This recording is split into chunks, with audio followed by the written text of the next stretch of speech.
Welcome to Anthology. Today we'll do a quick little step on how to add or edit any customer discounts. And to do that, first, if you go to your Master Files menu, you'll see there's a Customer Discount Schedules entry. That brings up your main control window. And I've already got some here that were predefined, but let's say I wanted to add a 15% discount. I don't already have 15 in here, so I'll do F for New. And we can give it whatever name we want. Sometimes it's just easier to put in the actual discount percentage. But next I need to actually go in and define the percentage, because I can actually set up tier amounts where somebody buys one item, they get 15%, they buy 5 items, maybe they get 20%, all within that same schedule. So to start going in and putting in those floor amounts, or even just one amount, first thing I need to do is to do F5 new line, or I could just right click in the grid here and say new line.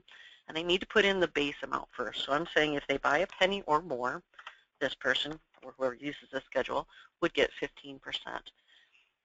And then F10 save. That's probably good enough for a very straightforward discount, but just know if you're doing maybe a specialty kind of situation, you could add another tier where we say if they buy either $10 or 10 quantity, either way. Let's maybe do by $10. If they buy $10 or more, they could get 16%.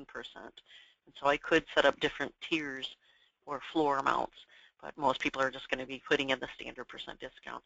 That's all that has to be done once you've saved your changes. If the cash register was open in the background, you'd want to close it so it can take effect. But now we can open up our cash register, and now we can see that we now have that 15%. If I ring up any item that I want to use that discount on, or actually every item that is in the cash register right now that I ring up, because they've already bought more than $10, it's already jumped up to that 16%, that next tier that I did.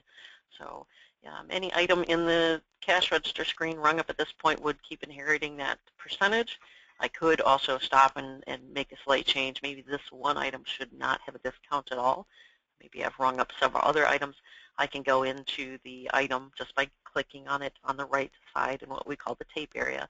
So it pops back to the left, and then I can go in and overwrite that discount manually. And you'll see this little padlock icon appears just to kind of grab your attention that something was manually changed. But that's about it for adding discounts. And again, that was for customer discounts in the register. If there's other questions, you can go to the help menu and then do help on the web, and that will bring you to the online help system where you can find more detail on the subject.